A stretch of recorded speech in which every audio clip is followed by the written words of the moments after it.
Hi, this is Johnny Shannon from Geospatial Insights, and here I am with another ERDAS Imagine tip. Now, we all know that ERDAS Imagine is our go-to software for raster processing, but recently, over the last few years at least, there's more and more vector processing, feature processing that's been incorporated. Some of it that was native to Imagine, and a lot of it that's been ported over from GeoMedia. So I just want to show you one little operator in this tip.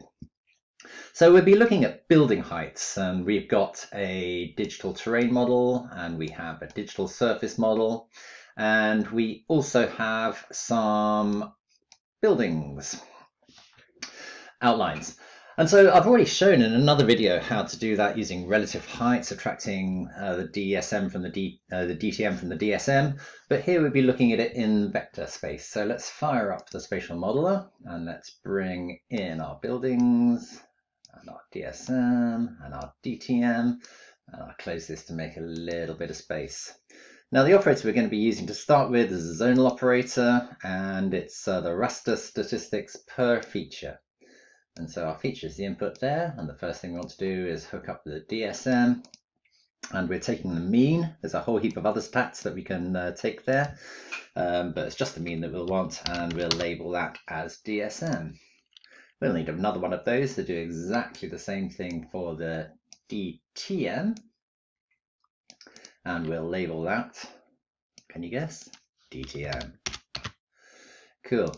And now we've got two attributes associated with each of those features. We want to do something with those attributes, and so we can use the functional attribute operator, and we can generate functional attributes. And so basically we can do math with the attributes. Hook that up, and then if we double click on that functional attribute, it brings up the available attributes. We want to subtract the DSM or the DTM from the DSM. We'll call that building height. The output type is double, so that's decimal point values. If that little box there is populated, that means that's a good expression. We can click OK.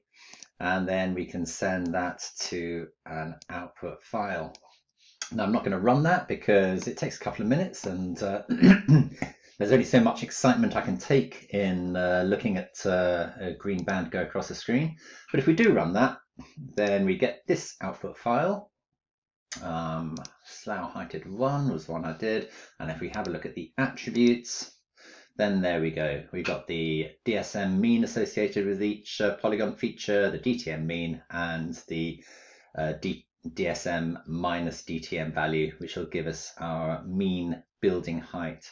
Those are slightly different values to those of when we use the raster technique. Anyone know why that is? Do let me know.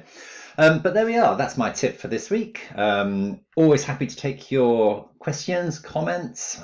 Any communication is good. But that's all for now. And so I shall say, I shall see you soon.